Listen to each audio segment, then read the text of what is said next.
Hello, Sue. Hiya. Round two. Yeah, how excited are you today? I'm so excited. I'm like a kid at Christmas. Oh, yeah, absolutely. Yeah. What kind of reaction have you had this week? Yeah, quite considerable reaction and no negative reaction to anything.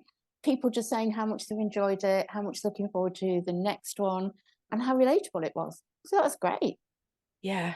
Yeah, same. Terrific. I didn't have any negative comments, not one, No, which I was quite amazed by because I thought we'd get some die-hard Slimming World members that would have a go because I thought we, we'd show up in some feeds or something because of the hashtags, but nothing. I actually thought that I might get some from Slimming World Consultants because Mm, obviously so many people especially around the area that I live in, know that I'm a Slimming World consultant or that I was a Slimming World consultant and still follow my page, etc., etc. I put stuff on my personal profile about it, and so that would be there for people. And yeah. no, nothing. Wow. That's quite amazing. I think so, but I I don't think know whether it means that they do they not want to rock the boat? Do they not disagree? I I don't know I what was it. thinking exactly the same things, and I think a lot of it is because we never ever set out to knock Slimming World, to make them appear to be really, really bad people or anything. It was just our honest opinions of Slimming World as a whole, if you like. And so to me, I've listened back to it a couple of times and I'd Mm, kind of thought, yeah, they're fair comments. They're not, we're not yeah, slating it. We're just being honest and picking out the bits that as intuitive eating coaches, we don't agree with. So yeah, yeah, maybe that's what they're thinking. I really don't know, but I'm very, very happy. yeah. I'm really pleased with that, and I have to say I'm really grateful for your openness. I know before we recorded the first one, I asked you what I could ask you, and you were like, anything, just ask me anything. But I know we also had the conversation about how that's quite a big deal. I think it's a It big is. deal. Yeah, yeah, it Um, is. and I really appreciate it. And I Thank know you. that listeners appreciate it. I had Thank some you. really good comments, really, really grateful, I guess, comments from people. Do you want me to read Which you is some? exactly why we did it. Yeah. That's the thing. And that's what I have to remember all the time. This isn't about me at all. It's not even really about Slimming World, is it? What it No. is about is how can we get information to people so that they can make up their own minds. And that's one of the drawbacks of Slimming World. That's what we said. They don't give people any information to make up their minds. They just dictate to them like children and say, Yeah. do this, do that, do that. And that's kind of what we don't like about it. So Yeah. therefore, we're doing the exact opposite. We're giving them information and just letting them take it away and sit with it for a little while and see how that feels for them. Yeah, for sure. I am a firm believer in, I don't know who said it first, but people have said we're not anti-dieter, we're anti-diet. So Yes, this is about yes, education. It's yeah, about giving people the full picture. It's about giving them the information that they need. If they choose to continue to diet, then at least they're doing it with an education about the drawbacks, the long-term effects, that sort of thing. yeah, And, everybody's got body autonomy at the end of the day. yeah. Everybody's got a reason for doing what they're doing. And we're just here to One share the of my info. favorite sayings now is nobody knows what they don't know. No. And this is true because I do quite often get the, well, how have you gone full circle? How can you how can you even accept that you did this and now you're saying the exact opposite? And I'm saying, because I had my eyes opened, basically. Mm, When I was doing Slimming World, that's what I knew, that's what I was telling people because that's what I believed in. And as I saw results and that people weren't getting the results that they wanted, I realized actually there's got to be something wrong here because we're saying this is what we want to do, but that's not actually what we're doing. yeah. So I went out and I saw other opinions, and that's what's made the difference. And so now I would like to give people that information so that they can go off, make their own opinions. I don't expect everybody to agree with us. No. Like you just said, everybody has autonomy. but at least they are better informed to make the decisions that they're going to make. Yeah. And it's things to take and look into more and see what fits. I mean, the first time I found intuitive eating, it did not resonate with me at all. Absolutely. And I was on Slimming World then, and I thought that was the best thing in the world. It was the healthiest approach. It was the thing that I needed. And intuitive eating, I kind of had my fingers in a little bit, but I just didn't understand it. I didn't get it. I didn't understand how it could work. And I just thought what a lot of people think when they first find it is that I'm just going to eat everything. If I do that, I'm going to eat everything. And so I didn't get into it because the time wasn't right for me. And now here I am. I found the right time. Yeah. And came back to it. Every single intuitive eating coach that I have come across and spoken to or whatever has said that they didn't get it the first time.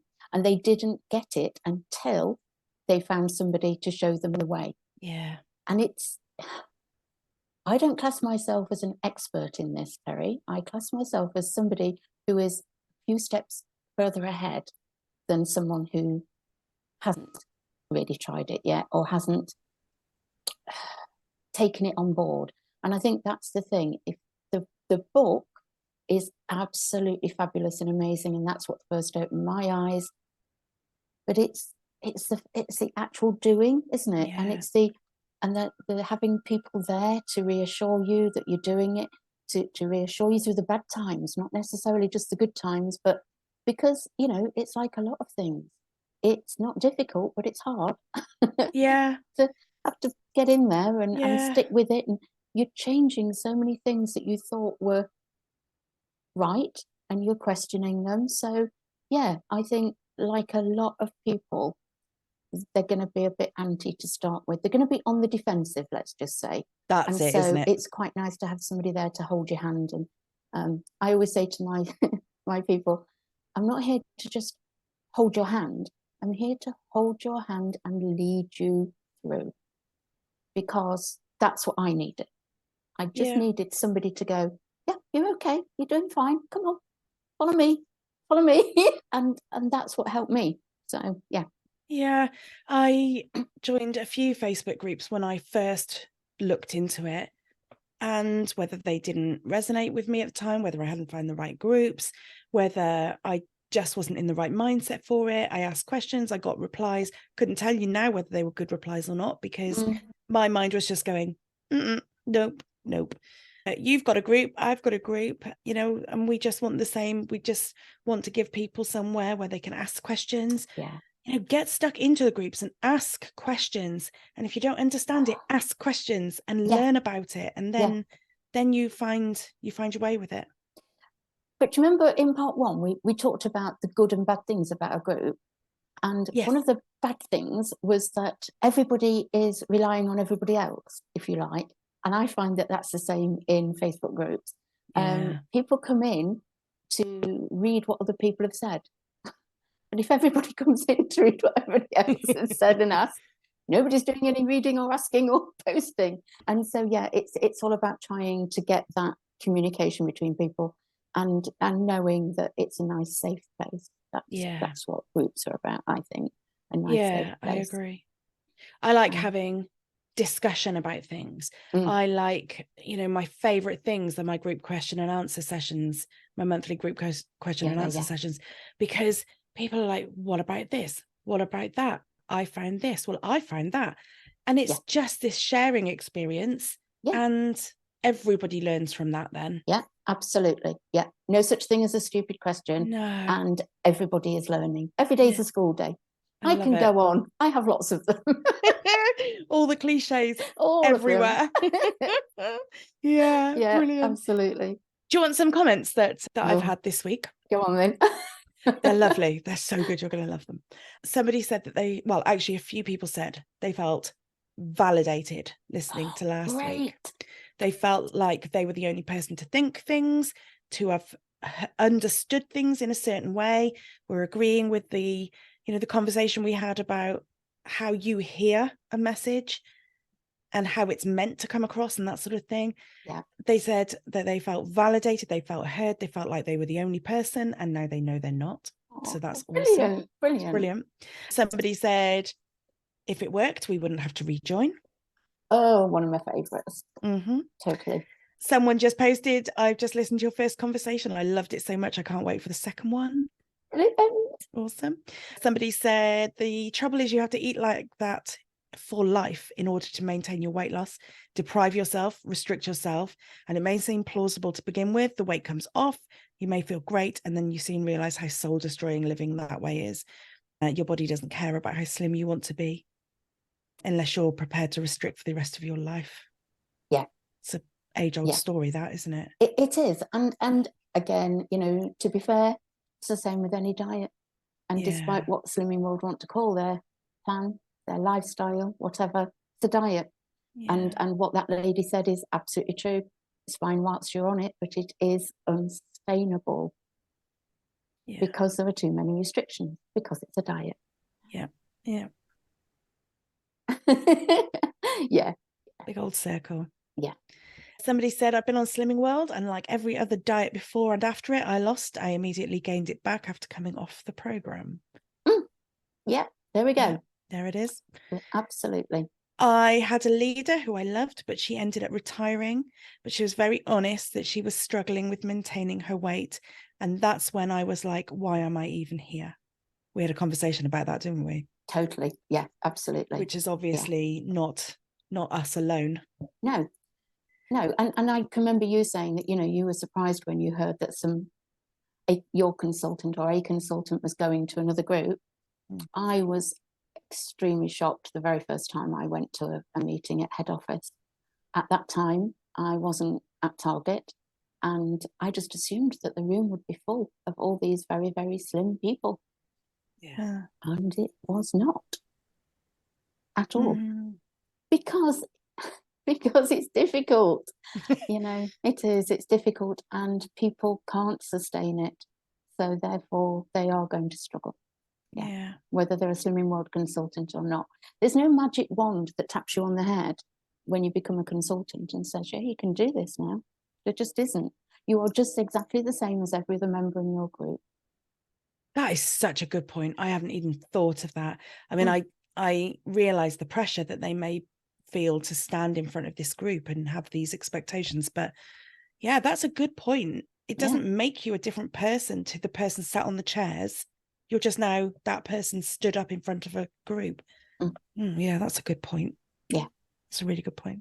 I had a conversation with somebody in my DMs, and she said she loved it, as many people did.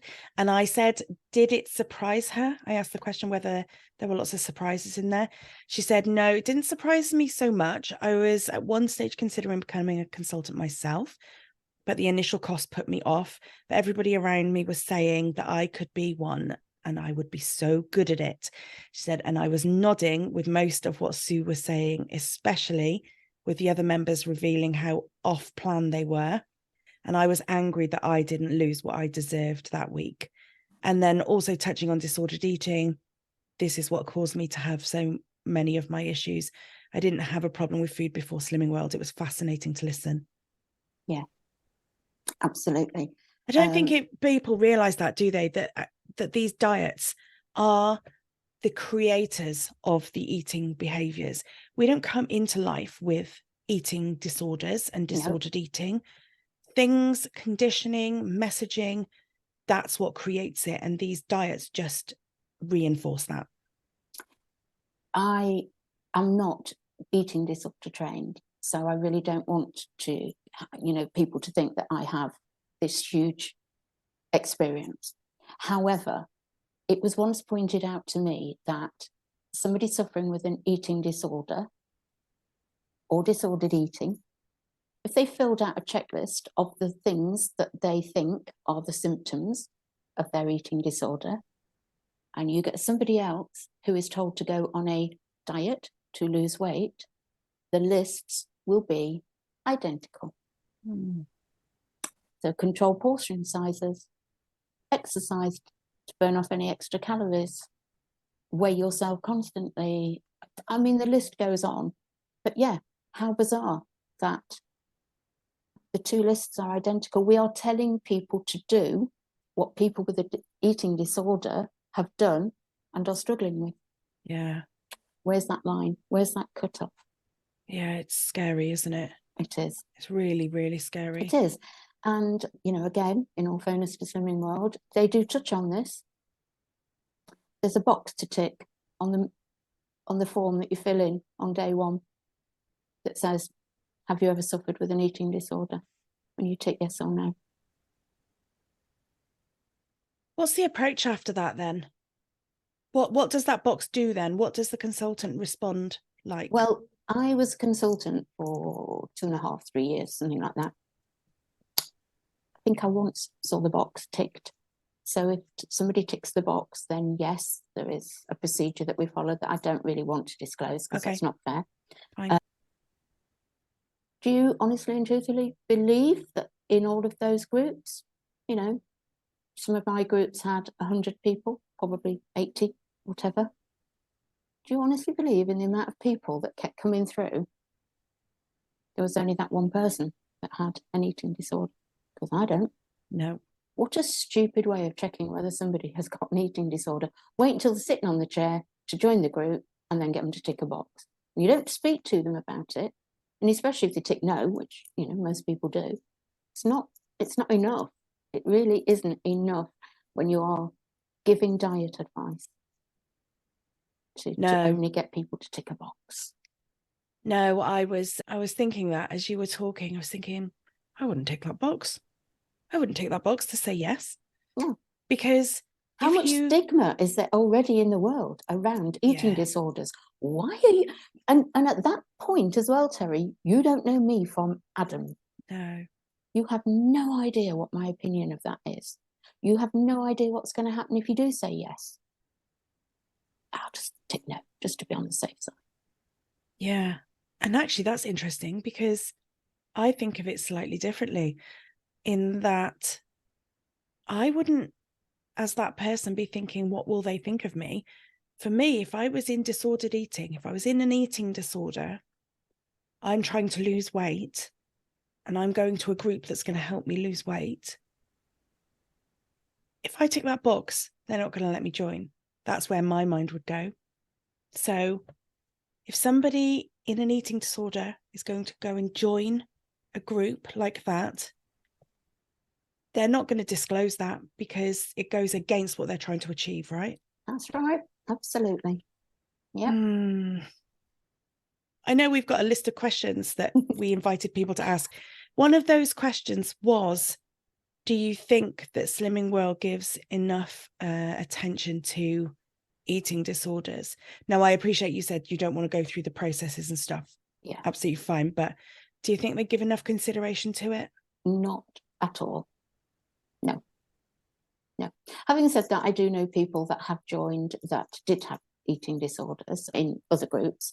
And I know of one consultant who said it was their saviour. Wow. So it can work that way. Wow. Yeah. Yeah. Yeah. Difficult topic. I'm the same, Sue. I'm not eating disorder certified. I don't have that specialism, so I really can't talk on that.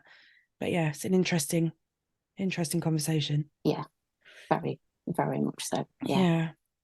So I know we were going to talk about the crazy... We got very serious there, Terry. I know, that's what I thought. Right, let's pick this up a bit. It all got a bit deep, didn't it? Already. Well, what, 15 minutes in or whatever it is. Shall we do some of the questions that were sent in this week? Now, we're obviously going to come on to the questions about the food and stuff, but there are other questions as well. So, okay, first question, in no particular order, might I add. Somebody was surprised by how much it costs to eat on plan. And I think the comment / question was kind of, what are your thoughts on that? Do you think Slimming World gives attention to that, considers it? Is it expensive to eat on plan? What do you think? It's a real tough one, this is, because what one person considers is expensive isn't necessarily what somebody else considers is expensive. I found a lot of people who said that they weren't used to eating as much fruit and vegetables as was suggested, so therefore that would add an extra expense. It is possible to follow Slimming World quite cheaply because of the fact that a lot of the free foods do come under the heading of carbohydrates, pasta, rice, bread, staples, if you like. Also, free food is like your protein as well, which, you know, that's great. Yes, they would suggest that, and the things that had the least sins in them were the like pure proteins like chicken and fish and things like that, which we know are a lot more expensive than processed foods. Processed foods would therefore then have a higher sin value. So people would have to make allowances as to the other things that they could have. Is it possible? Yes. Is it easy? No. But then again, isn't that the same with every diet? Because they're telling you what you can and can't eat. So therefore, it's going to become expensive for some people and possibly less expensive for other people, depending on what you were eating before. That's the biggest thing, isn't it? What changes are you making to what you eat?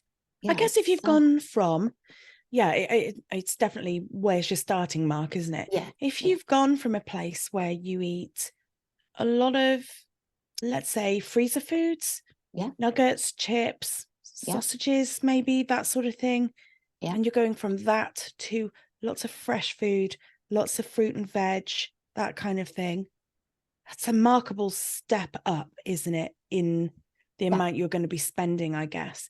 Totally.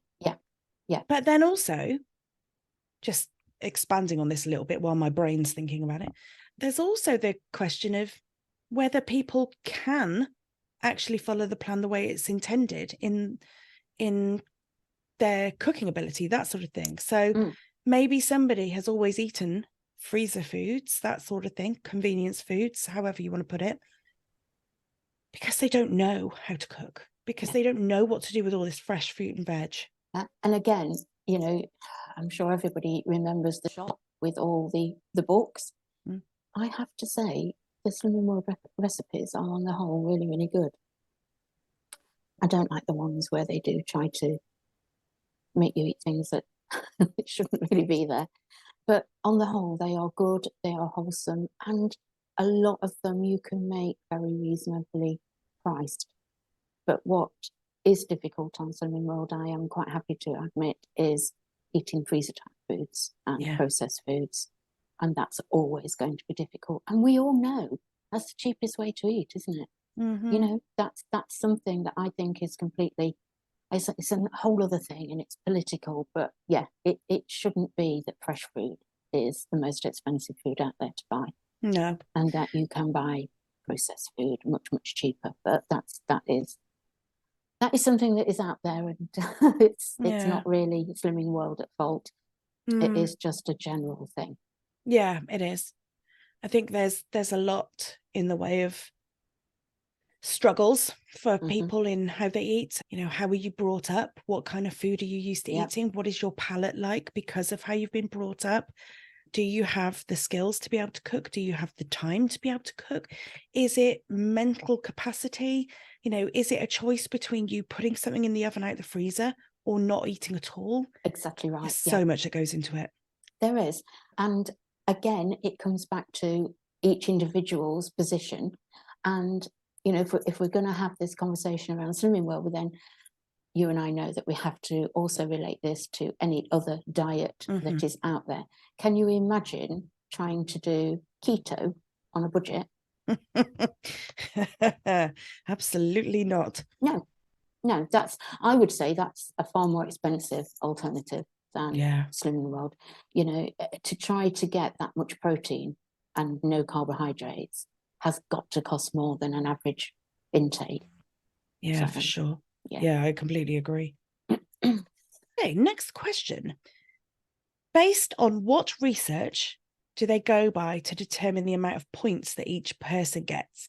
Because for me, I was the only one eating all the extra weekly and activity points that I was allowed. And then I was told, well, if you actually want to lose weight, then don't eat them. Okay. Can you explain that? Do you know anything about it? Yes, absolutely. Excellent. It's a calorie controlled diet, worked out on averages. And so you were allowed a certain amount of sins. I think we covered it ever so slightly last week on the 20 calories per sin. So when everybody starts, the point of view is everybody has to have treats. If we restrict you with everything, then you're going to go off plan. So they sort of say that you can have these, most women, it's 15, most men, it was 20, 25, something like that, all based on roughly the amount of calories that people, you know, the old calories in, calories out. We all know it, don't we? So that's what it was based nonsense. on. Too right. Yeah, so that's what it was based on. So, for instance, pregnant ladies would get more because they need to take in more calories. And I think what your lady is talking about as well is if you exercise, then you can earn more sins. It's just like somebody being on a calorie controlled diet. And if you look at all of these wonderful apps, and I hate even saying their names, but they will give you an option to put your exercise in, won't they? Because the calories that they say that you've just used, how do they know? How do they know that 45 minutes of Zumba uses X amount of calories? They weren't there. They don't know how hard I tried. They have no idea, but they give me this arbitrary number and they say, you can now deduct that from the total calories that you've eaten today. Whoop-de-doo, thank you very much. It's all based on nonsense. All of it. As we know, it is all based on nonsense, and it's all restriction at the end of the day. And you either earn points for that in itself. When people know that exercise is related to I can have more calories or I can work calories off, that's when people start to see exercise as punishment, something that they have to do in order to. No. And I know that Slimming World would call it body magic, and I know that they would say, oh, include the walk to the shops, include the walk with the dog, etc., etc. They're still seeing it as something that they're doing in order to eat more or lose more, rather than, I am doing this because I love how it makes me feel.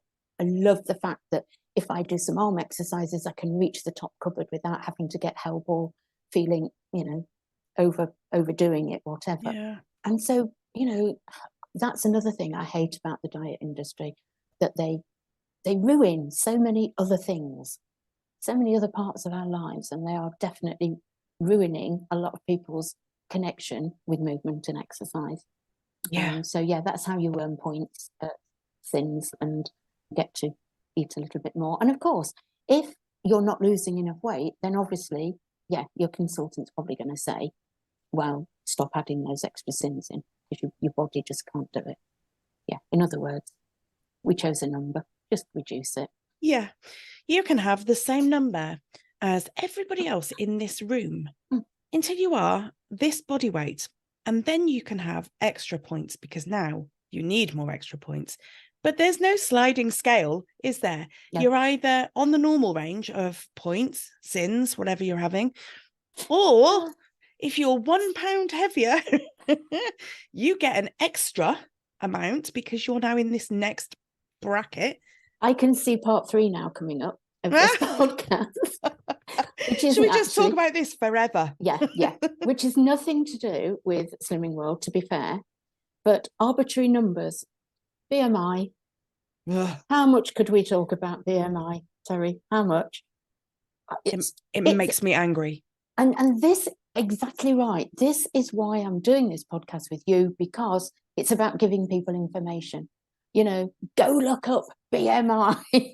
Go and find out how it was invented and why and how it's used. And you'll realise that they are just plucking numbers out of thin air again. Yeah. It's and actually this relates down to a Slimming World group, because BMI was a population-based calculation, and it wasn't even intended to relate to health. No. So when you come down to group, essentially you've been given a number of points based on your weight, and you'll have the same as the general population of the group on the whole. Yeah. There's no personal approach there. No whatsoever. No, drives me mad. And the whole exercise thing, God, absolutely winds me up. Yeah. I want to walk to the shop because I've had a day at my desk and I need some fresh air. It clears my mind. It makes me feel a little more awake. You know, whatever your reasons are, I want to do some yoga, or I want to dance because at the end of it, I feel a little bit looser, a little bit more flexible, a little bit more energized. There's none of that. There's none of that with Slimming World. No. Exercise and some food. Yeah. Even they will try and dress it up. Yeah. But that's fundamentally what they're saying. Yeah. That's why you get certificates for it. Yeah. Shall we go there, or shall we just not bother with that one? Love a certificate. Yes, and a sticker for your book. Oh God, I want to talk about that now as well. Let's have a rant about that. Hey, they're either motivating or demotivating, aren't they? Certificates. You're either in competition with somebody and you're forging ahead and you're winning Slimmer of the Week and Slimmer of the Month every time. Yeah. Or you're trickling along, losing a tiny bit of weight each week, which would be seen as good progress, not earning certificates because you haven't lost a ridiculous amount of weight that week. Yeah. It's completely the wrong approach. Totally. Yeah. I couldn't agree with you more. It's absolutely the wrong approach. Yeah. Oh God. How many sighs are we allowed in each podcast that we do? Is there a limit? I know. We should do it. And let's not turn it into a drinking game, shall we? People will be that's hospitalized at the amount we're saying and rolling our eyes. Yeah, I mean, it goes, you were saying about competition last week and saying about how all of a sudden you're in this competition. It's not about yourself. It's not about your weight. It's not about your health. It's now, how many certificates can I get? How much weight can I lose? Can I lose more than everybody else in this group? Can I be this week's biggest loser? It's the wrong. I don't know if you have a thing that you want to work towards, and then the next thing, but this is a real big thing for me, because when they put competition in, people lose sight of what it's all about. And when you're in a group of people who are there, who want to back you, who want to support you, there is this herd mentality, if you like. And that's when people, it's as though they've completely, I don't know, changed. So they go because they want to reduce their size. You know, when people say, I want to lose weight,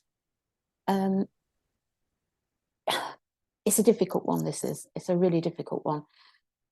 They're not really wanting to lose weight. They're wanting to reduce their size, to conform to society, to make their lives easier, etc., because of what diet culture tells us that we should do. There's that should word again. But the only way that they can keep track of their size on a path that gives them a result as regularly as they want it is to get weighed. So that's where my hatred of the scales really does come in.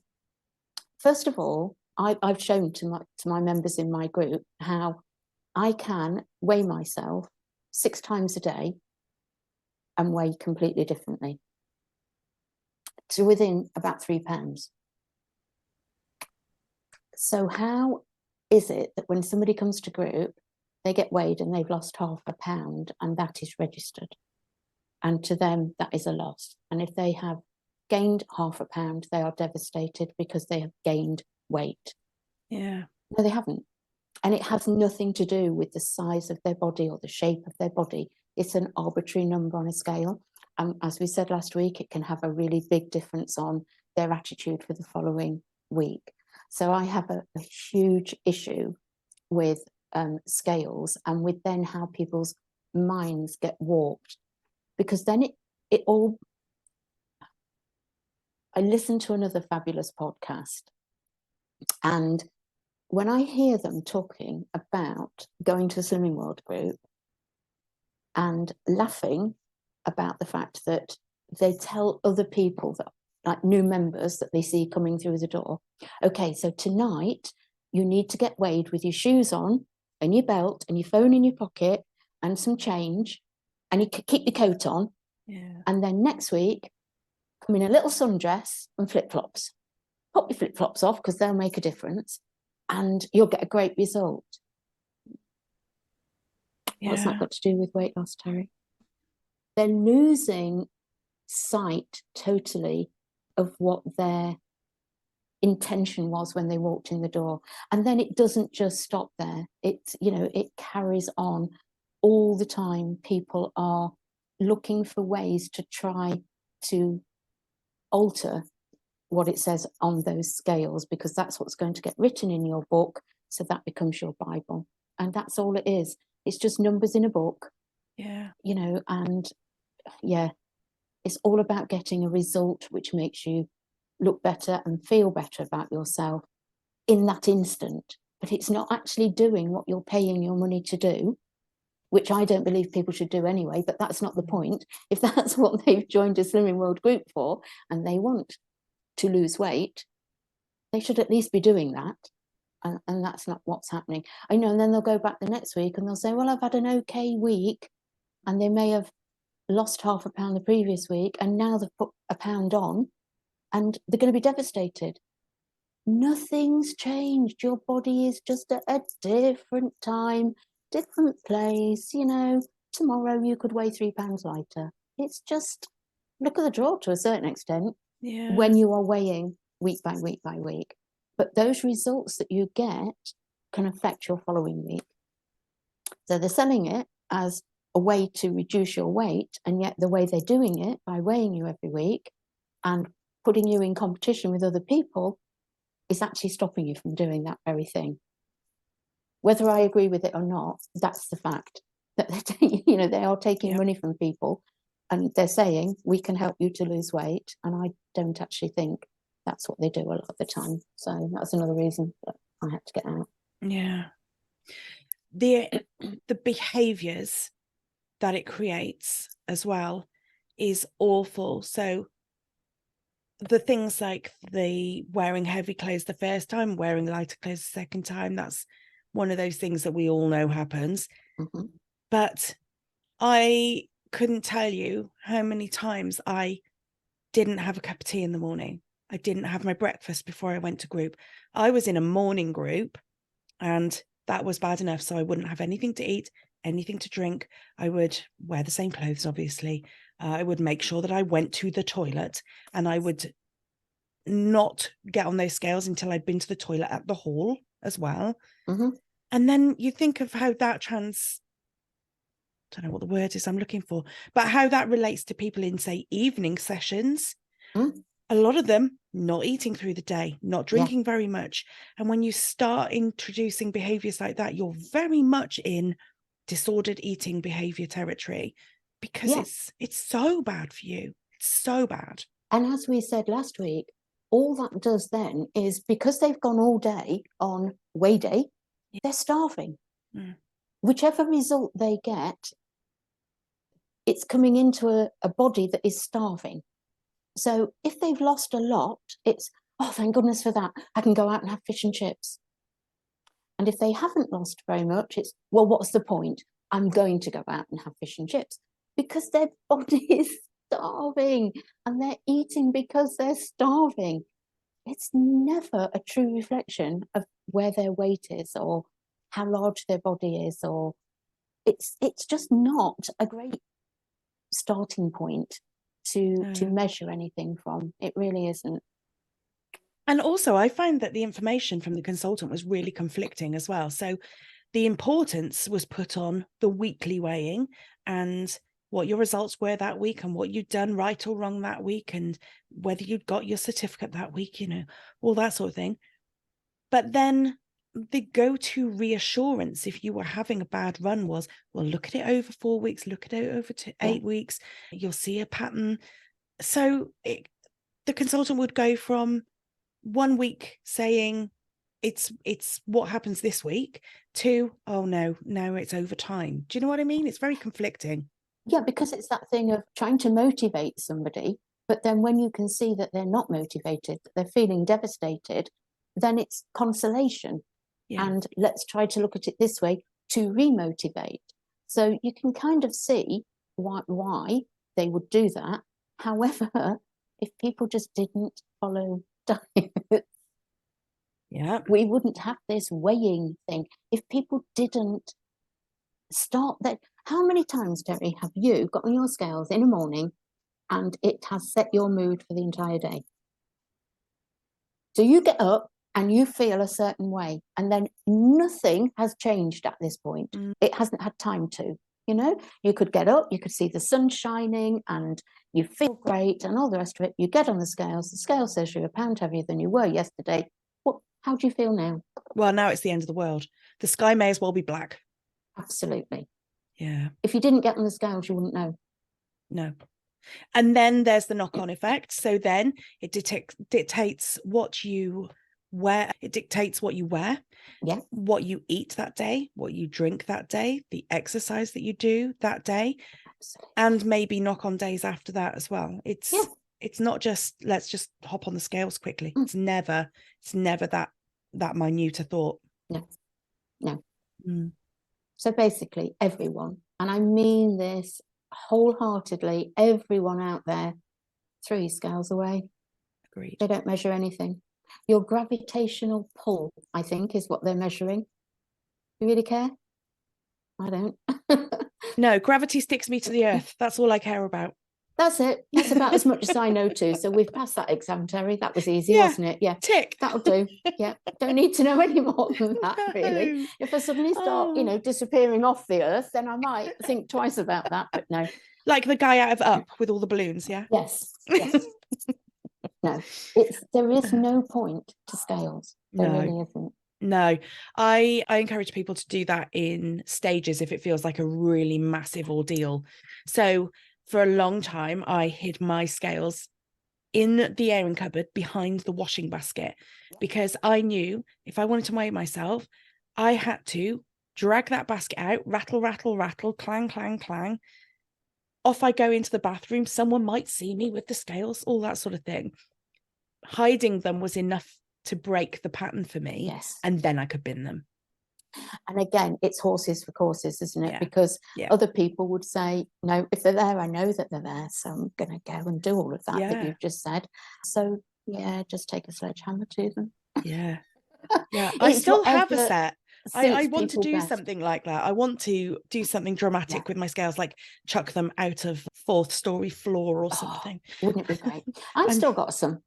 I use them when I'm going on holiday to weigh my suitcase. Oh, yeah. Because that's a good use of a set of scales. Yeah. About the only one. Yeah, that's right. Right, next question. What is it that makes Slimming World unsustainable? Oh, that's a really difficult one, Terry. I bet you've got an answer, and I pondered over this for a little while. I tell you what, shall we both go together and see how close they are? Okay. After 3. 1, 2, 3. It's a diet. There you go. Yeah. Slimming World isn't special. It's unsustainable because it restricts, and if you restrict and deprive your body, it will fight back, because your body is here with one really important thing to do, and that is to keep you alive. And the minute you start to restrict it, it thinks that you are starving. It doesn't understand. Your body does not understand Slimming World. It really doesn't. And so, yeah, it's a diet. It's restrictive. Your body starts to take over and makes you crave. And I believe, and again, I know not every intuitive eating coach does, but I believe that your body actually produces the hormones, etc., that not only make you feel hungry again, but they make you crave certain things, because your body needs energy. Energy is food, and very often the fastest food to get into your system is high fat and high sugar. Yeah.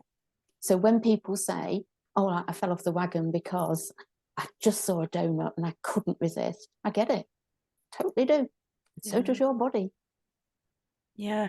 And when you come to the whole plateau thing, when you've been doing Slimming World for a while and you've had all the big fast losses at the beginning, which, by the way, is not all fat. Absolutely. A lot of water that gets shed at the beginning. Yeah. And you go through it and you go down, and then your body starts to kick back and you get the plateau. Yeah. the people who say, I just can't lose weight anymore. And this is where the sustainable thing comes in, doesn't it? Because then you start to fall off the wagon because you think, well, if it's not working, I may as well not bother trying so hard. And yeah, you're right. So your body is very clever and actually is doing what it is designed to do. Yeah, not all bodies are created equal, and they're not meant to be, you know, so our body knows where it's happiest, and it isn't always the same throughout our lives. But at any given time, our body is the absolute expert in what our set point weight should be at that given time in our lives, and it will do everything it can to get us there. And we can try and override it as much as we like. It's not going to happen. Mm-hmm. Yeah. Which brings me on, if you don't mind, before I forget, because, you know, as pensioners gets a bit, you know, it's gone. So one of the questions that I had was about, so I said to people, what excuses can you remember from group? Yes. About why people haven't lost weight. And one of my ladies said that one of the ones that she remembers is that muscle weighs more than fat. So I've been to the gym this week and that's why I haven't lost weight. Well, the nuances in that one statement, they are absolutely right. That amount of muscle weighs far more than that amount of fat. Yeah. You know, like when you were a kid and it was sacks of feathers or sacks of coal. It's about volume rather than actual weight. It's volume. So, first of all, that's not going to happen in a week. Oh, and the other one, I've been to the gym to turn the fat into muscle. See, no, just no. Fat is fat, muscle is muscle. You know, you can't turn one into the other. Mm-hmm. But again, as people that have studied dieting, we know that when you first diet, what happens is you restrict your calories, your body needs energy, it uses the glycogen that's already stored there, and the excess bit that the body doesn't need is water. So out it all goes, which is why when you start a diet, you spend half the day in the ladies' room. Yes. Like you said, you are not losing fat, and eventually you will start to use your fat stores. However, by the time you get to that stage, you are getting fed up of being on this diet and you're likely to come off of it and binge and then store fat as fat, not just as glycogen. And so this whole muscle and fat thing gets totally confused when it's put across in a group. And very often it's put across by people who, as we said in the first podcast, don't have that nutrition education to be able to see all those nuances. And they are dealing with people that, again, only hear what they understand, what they want to hear, which is that fat weighs more than, that muscle weighs more than fat. So then they may have started to go to the gym and now they're going to stop going to the gym. So there are so many nuances around that. And it causes all sorts of problems in group. Yeah. Your brain is like my brain. As you're talking, I'm thinking, oh, I'm going to mention this, and then you say it. I was thinking exactly that. The consultants that are stood in front of you, more often than not, as you said last week, have got no nutritional training. They don't know about nutrition. They don't know about physical activity and the effects of that on the body. They are not trained to it, and yet they're expected to give the advice on fat and muscle and that sort of thing. And it must be very difficult as a consultant to stay in your lane in that respect.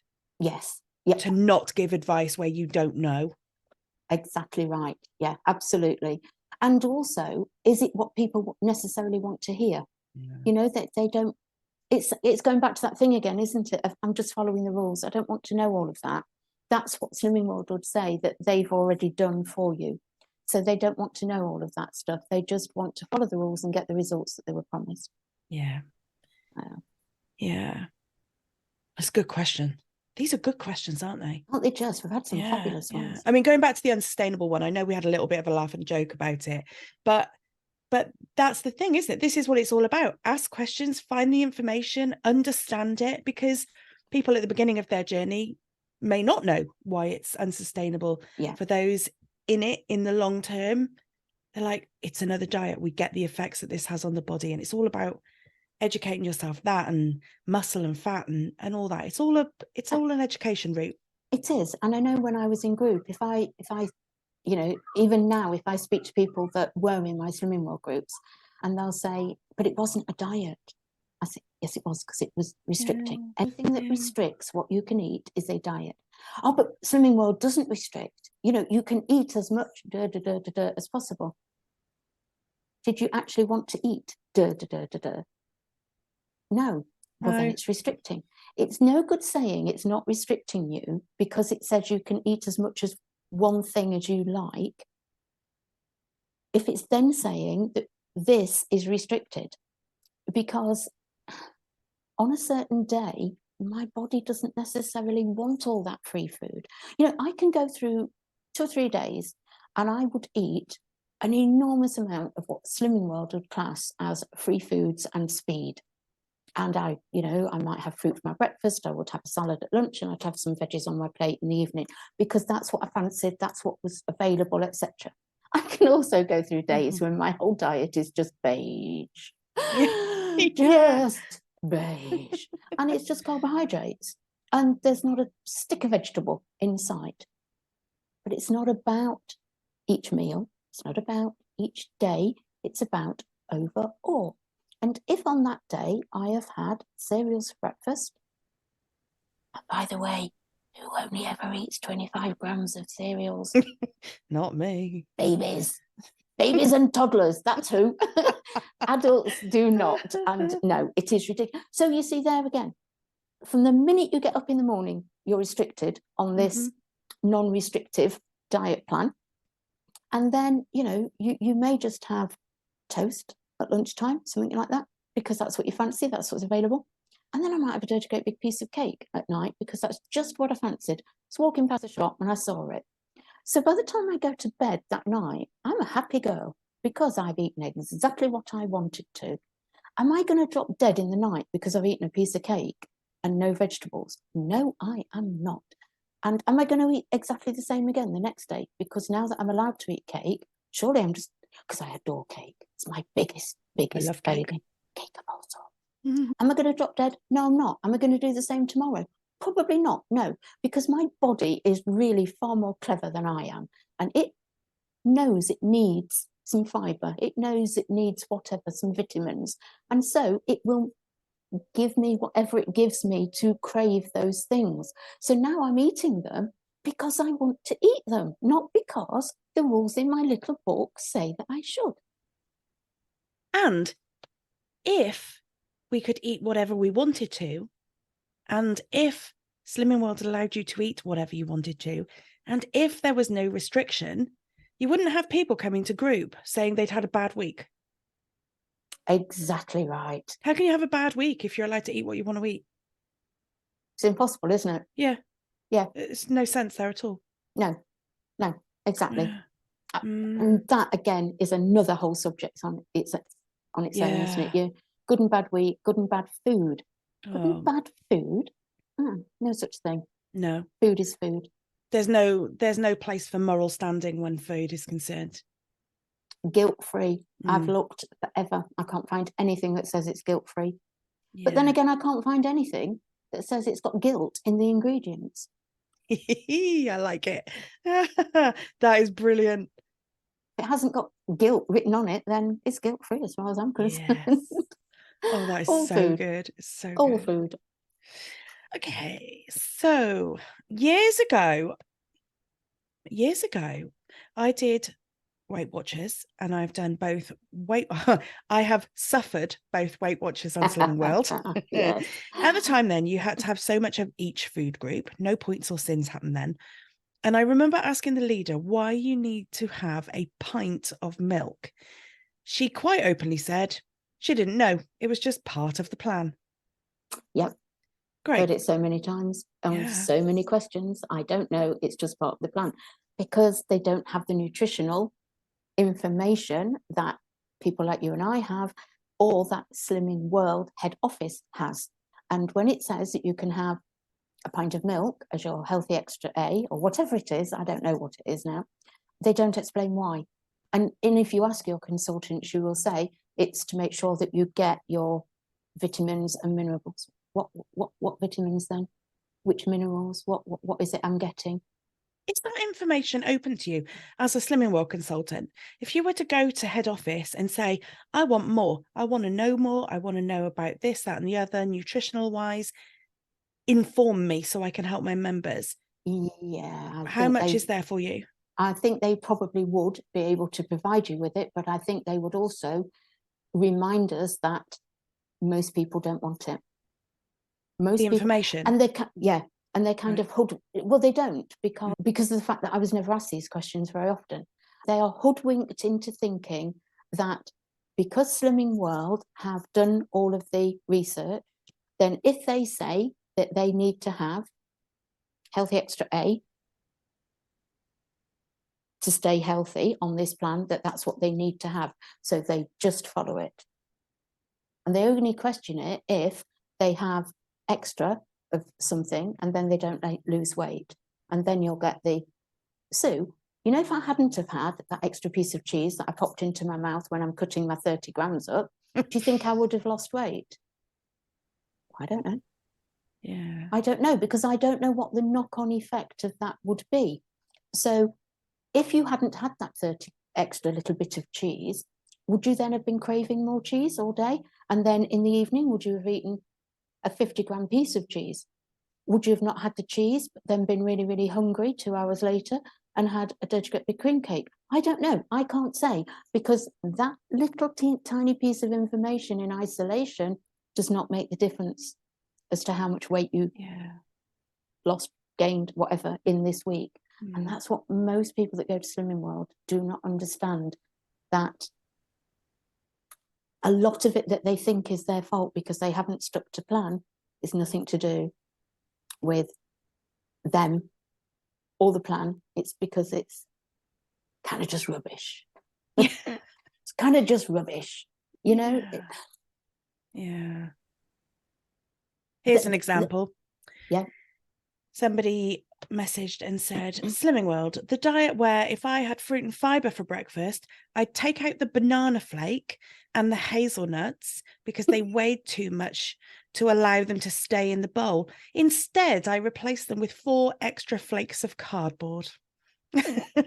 Which I love. I mean, I love the humor in that.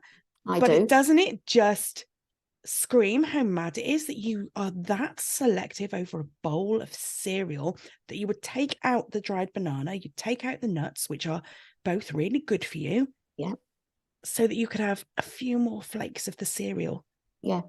Which that's the kind of behavior that which is going to do you no good whatsoever. It's not going to fill you, it's not going to satisfy you. And if you're anything like me, and this is what I love about intuitive eating, because I am that person that if you tell me I can't, then I will.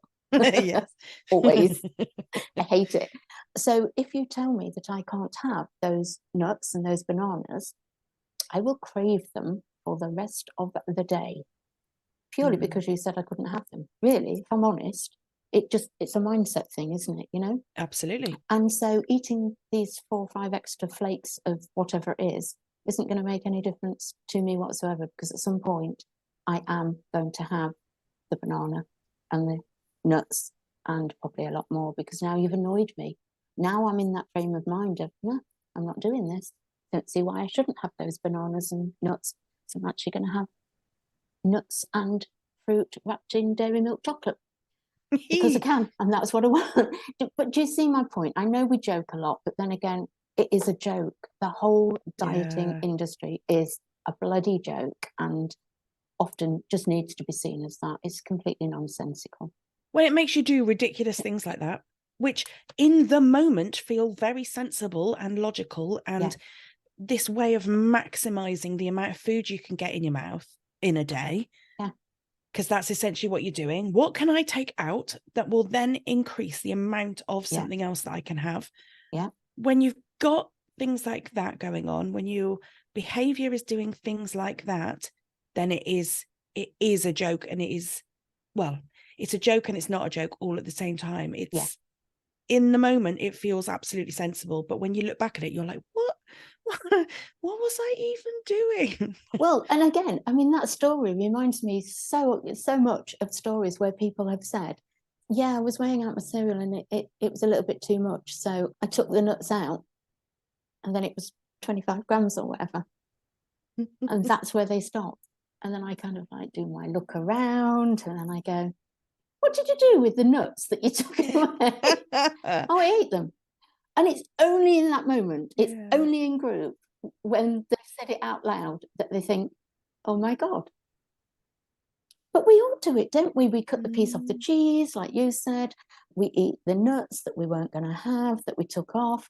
I remember you saying about potatoes. I've done it before where I've weighed something out and there's like a teaspoonful too much. So if it's something that has to be weighed, so I take it off. Oh, what are you going to do with it? Oh, I know. It goes in that hole here. Sorted. Especially when it's something like honey or peanut butter, because that's not coming off, is it? That's not coming off the spoon. That's going in your mouth, because otherwise it doesn't come off the spoon. It's a waste. Can't be doing with waste. Absolutely. Oh God, food waste, that's a whole other episode, isn't it? It is, yeah. God. Well, this feeds very nicely into, we had, guess what the most asked question was? I'll let you guess. There are two. Okay. It could be neck and neck. I'm not sure. Okay. It will either include bananas or avocados. Yep. It was the banana. Yep. What is the logic? Why can't you mash a banana? That was the most asked question that I have had this week. Okay. Talk us through some crazy rules that people don't understand, and is there logic? Is there no logic? There is logic. Is it indefutable logic? No, don't think it is. Hey, that was a big word, wasn't it? That was probably completely the wrong word, but it sounded good. Yeah, so let's go bananas first. So the idea is that if you eat a banana, mindfully sort of opening it up and actually eating it, or even slicing it onto your cereal, you are aware of how much banana there is.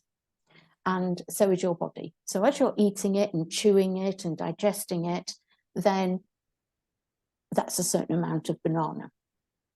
The minute you mash it, it's easier to eat. So you may not, oh, I feel awful saying this. I know. You may not realise how much you've eaten. And so you may eat 2 bananas, or you may eat a banana and a pear in a smoothie, for instance. And so it's all about trying to control the amount of something that you have. And again, they'll give the analogy of, because again, you could eat oranges, but you couldn't have orange juice without sinning it. The logic being that if I give you a glass of orange juice, you can down it in one. You eat it, you drink it very quickly, etc., and your body might not realise. However, if I gave you 5 oranges and you had to peel them all and sit there and then eat them, you would tire of that food, and so you wouldn't actually eat 5 oranges. That's the logic. So it's all based on good and bad and restricting calories. So people that tell me it's a lifestyle plan, right there is where it's a diet. Because actually, if I wanted 5 oranges, there's absolutely no reason why I couldn't eat 5 oranges. I might get a tummy ache, but that's about all. But yeah, so it's done to, again, in order to restrict what you have. And we all know, as intuitive eaters, I very rarely want an orange. But I quite happily drink a glass of orange juice, because intuitively, that's what my body is telling me that I want. Yeah. And I would rather, if I was your coach, I would rather you had that glass of orange juice and got the satisfaction from it, the goodness out of it, the vitamins, the minerals, all the extra nice things that your body's going to use. If it was a choice between the glass of orange juice and no oranges, because you can't, I mean, I'm with you. I can't be bothered to peel an orange and then pick Add all it the up white to stuff sleep. off and hopefully not spray myself in the eye and pull all the pips out of it and stuff. I would rather you had the glass of orange juice. Yeah.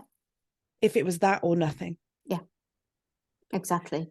Do you know, I can't believe how much this comes down to calorie control. Now, I knew that Slimming World was a calorie controlling diet. I knew that.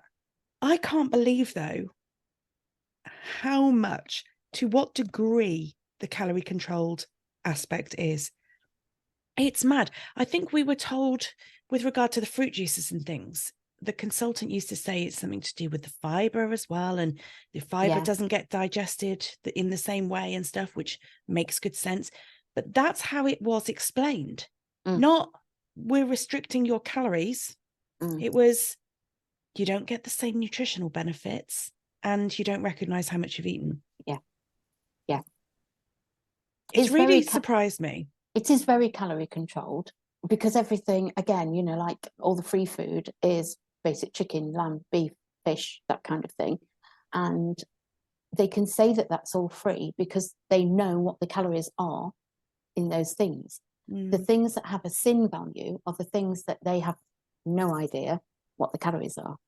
So, or where the calories are coming from. Are they coming from the protein aspect or the carbohydrate or whatever? So that's why they have to give them a sin value. So like a processed meal, for instance, the ingredients label would go to head office and they would work out the percentages of fat, protein, carbs, and then give it a sin value, that sort of thing. So it is very, very restrictive. You know, bacon, if it's a certain amount and it's grilled and DDD, then it's free. But the minute you start to fry it or do anything else with it, or if you have streaky bacon instead of ordinary lean bacon, then you can have less. It's so calorie controlled. Yeah. So honestly, I am so surprised at how much controlling of the calories there is. I wonder if it was not dressed up as free foods and sins and all of that sort of thing, and it was a calorie controlled diet when you walk through the doors, I wonder if they'd have the same level of success. I wonder whether people would walk through the doors for a calorie restriction. Do you know what I mean? yeah, I do. Rather than a fancy plan. I agree. But it's like we were saying last week, one of the reasons why people go to Slimming World is the one thing that they say about it that is absolutely true is it's easy because they just give you this. It's like with any diet, when you first go on it, it's quite easy because you are just told that you can have this. And so that's what you get at the shops and that's what you have in your cupboard and that's what you eat. And then people will say, well, it's really easy, even if you want to eat out. One of the biggest bugbears I ever had in group was, you know, you said last week, we go through the losses and results and what have you. And then you say to people, so how about next week then? Is there anything that could get in the way next week? Well, yeah, actually, I'm going out for a meal. Oh, where are you going? Such and such a place. Well, they've got their menu online, haven't they? So you could go online and you could choose what you can have, because there will always be something that you can have. And, you know, you can always ask for the jacket potato or the salad instead of the chips. Why would I do that then? Why would I do that? Why would I decide today what I want to eat next Wednesday? Yes. I've got no idea what I want in 10 minutes time, never mind next Wednesday. We're not taking into account what I might already have eaten on Wednesday. Yeah. We're not taking into account whether my body is having a hungry day or we're not very hungry day. We're not taking any of that into account. All we're taking into account is, does it fit in with the plan? And then if somebody is really struggling with that, you get them to practice saying out loud to the server what they're ordering before they even get to the restaurant. What? Yes, that was another trick. No. So, you know, yeah. So, you know, sit at home and practice saying, I would like the grilled steak with a jacket potato and salad, please. No butter on the potato. Even though deep down, your body might be saying to you, eat the chips, eat the chips. Because we eat certain things for far more reasons other than just their nutritional value to us. And here's the thing, tell me if you found this as well. When I dieted, because it is in the past now, I used to think that things like chips were amazing. And every time I had chance for chips, I would have chips because chips are good. Chips are great. Chips are wonderful. Chips are things that you can eat when you're off plan. Once I started intuitive eating and somebody said to me, you can eat whatever you want whenever you want it, I don't like chips. I really don't like chips. Yeah. And I will very often choose anything else other than chips. I'm not saying I don't have them. I do occasionally, but I have them when I really fancy them, not just in spite of the fact that I'm off the wagon. Kind of, you know what I mean? It's that thing of half the time we eat what we eat, either because we are absolutely on a diet or we are absolutely off of it, and there is no middle ground whatsoever. Yeah, I completely agree. I say it's one of the drawbacks to intuitive eating for me has been it's kind of taken off some of the excitement around food, because now the stuff that I used to have was on this pedestal, you know, the pizza, the takeaways, all the creamy sauces and the breads and stuff like that. It's all very mundane now, dare I say it, because it's all just normal food. Exactly right. And my diet, you know, people say, oh, it's not healthy to just eat what you want. Oh, bloody well, yes, it is. Because my diet now is far more varied than it has ever been. And so ultimately, I am taking in far more vitamins, minerals, fiber, carbohydrates, proteins, fats, whatever you want to break it down into. I'm taking a bigger variety of those things in because I'm not sticking to basic foods and then having treats when I'm off plan. Foods aren't good, bad, treats, or healthy, unhealthy. Food is food. And there's very little that's super special now. Yeah, there's obviously going to be things like birthday cake, for example, or seasonal stuff. Things like panettone, maybe at Christmas, that sort of thing. There's always going to be things that are seasonal, but the rest of it, I'm all right with everything just being okay. Actually, because now I have not got that lack of control around food. Absolutely. Yeah. Did you have any other questions? I have one more, but I'm saving it till last. I think you've actually covered most of the ones that I had, to be honest. Oh, this was just something that sort of was a group mindset, if you like. That you can only ever start a diet on a Monday or the day after group or when the kids have gone back to school, or, you know what I mean? You can't just get up on a particular day and think, I'm going to start a diet this Wednesday afternoon. It has to be certain times of the year, which I love that. Is absolutely ridiculous, isn't it? Absolutely. Never on a Friday. I mean, you couldn't possibly start anything on a weekend. Good God. That's a brilliant observation. I love that. And then anything eaten after weigh-in and before midnight doesn't count. What? Doesn't count. Doesn't count for what? You know. I honestly thought then you were going to say you couldn't eat anything, you know, kind of in the evening or whatever, but it doesn't count. No, it doesn't count. No. Okay, no, bro. No. And then the avocados, which we must just touch on. Come on. We have to do. Talk avocado to me, Sue. So the times in group, we would have this avocado discussion.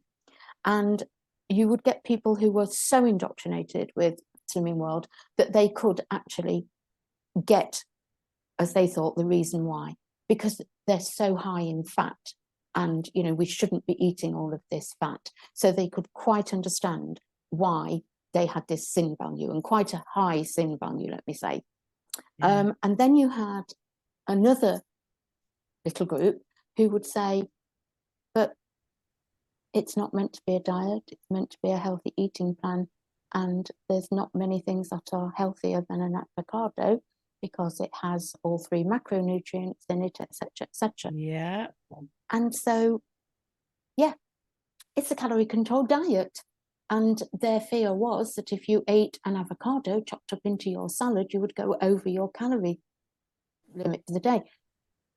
You see, again, it takes away your own body's natural ability to be able to accept that it had a beautiful plate full of salad, for instance. I mean, people put avocados on all sorts, but you might chop an avocado up into a salad, or you might put it on some toast with some scrambled eggs or whatever.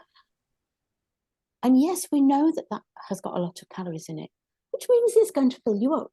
Yeah. And which means that you're going to stay full for a long time. Especially when it's something like avocado, which is full of fat. Absolutely. Which means it's going to be a while before you really do fancy having something else to eat, as opposed to not having the avocado and half an hour later absolutely starving and eating a chocolate bar. Yeah. Which has the same amount of sins but doesn't have any of the goodness. So yeah, it's just nonsense. You can see the logic that they have used behind it, but it is totally illogical in so many other ways. Yeah. Again, if you use the comparison thing, there's a place that is quite well known as a restaurant, does a really nice breakfast, which is toast, avocado, poached egg, and some fancy bits. And I really like it. I don't go there very often, but I really like it. And if I go there, that's what I'm having.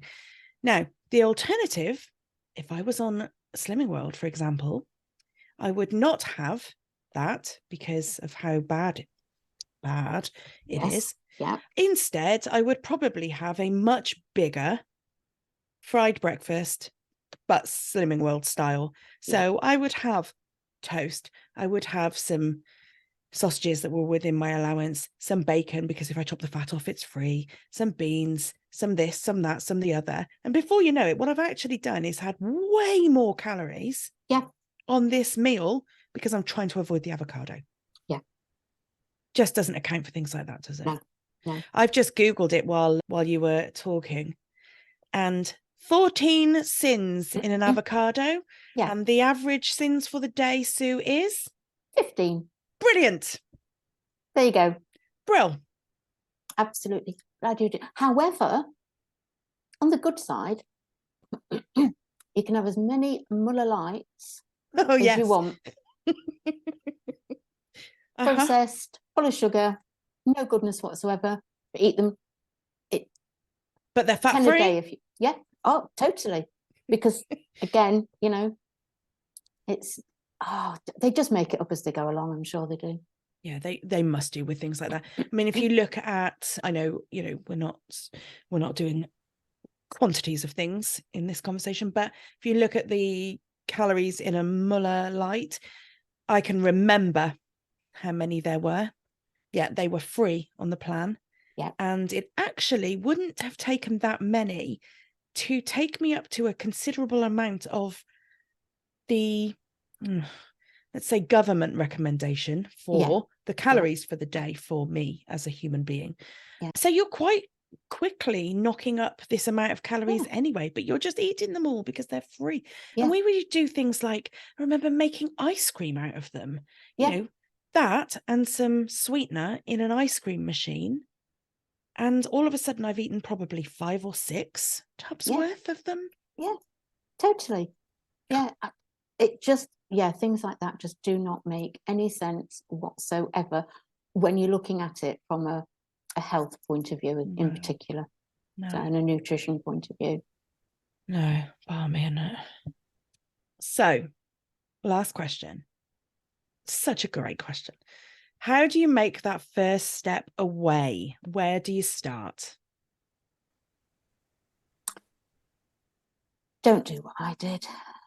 What did you do? Well, it's like most of us. It's so much easier to say what not to do, isn't it, than what to do. Yeah. Well, I think you might relate to this as well. I don't know, but I read the book, decided that it was all making perfect sense, this intuitive eating lark, and so just decided that's what I was going to do. I was quite sensible. I'd got a little bit of nutrition background, etc. So it was like, it's going to be easy. And I just ate everything inside because I didn't quite get it. It was that thing again of my brain had picked out certain parts of what Eloise and Evelyn had said in their fabulous book and tried to make it work. Yeah. And they said that I could eat anything. So I did. And they said I could eat as much as I needed. And so I did. And I felt awful. I felt absolutely awful. Because somebody had basically said, you don't have to follow these rules anymore. So you can just do that. And it wasn't until I did a bit more research and found people who very kindly said, if it is something that you really want to try, come find me. I will help you. I will hold your hand and I will help you, because it really, it's not difficult, but it's hard, as I said earlier. And so that would be what I would suggest to people. Please learn by my mistakes and find somebody to help you, because I do honestly and truthfully think it is really important. Well, we make the mistakes so that other people can learn from them, right? Totally. What a great way to look at it. Yeah. Absolutely. Yeah. I mean, I think it's a big deal. It is a big deal to step away from a group, from the social circle, from the rules, because, you know, we like rules. Human beings like having these routines, patterns, restrictions, rules to go by, but we also like to break them, right? To step away from everything, you know, and the people that you spend your time with is a big deal. Yeah. But that group that you're missing, that source of a plan of some kind is still there for you, just in a different guise. Yes. And exactly. a happier one. Yes. Absolutely right. Yeah. That's it. If that is the part of the group that you were going for that support and that community feel, etc., then that is what you need to find somewhere else to just replace it. And if it was the rules that kept you there, then you just need to find a place where it is safe to discover how you can break those rules and feel good, rather than just breaking the rules like I did, full pelt, and then felt really not well at all. So. Yeah, like you say, it's not an easy process. It takes much more work than people give it credit for. It's not just a case of, right, well, no, I eat what I want. There is so much to it, so much emotional stuff to go through as well, so much mindset work to do. It's not, like you say, it's not an easy process. So it's all the stuff that Slimming World doesn't provide. And more. Yeah. And find people like us, right? Absolutely. And one of the things that I used to think was, if I said, oh, but I really like this, whatever, or I really enjoy this, or I really need this, is it serving me?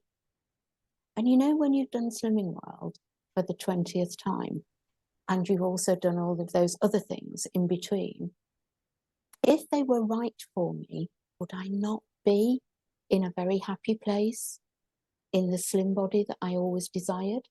And if I'm not, then have those things really served me?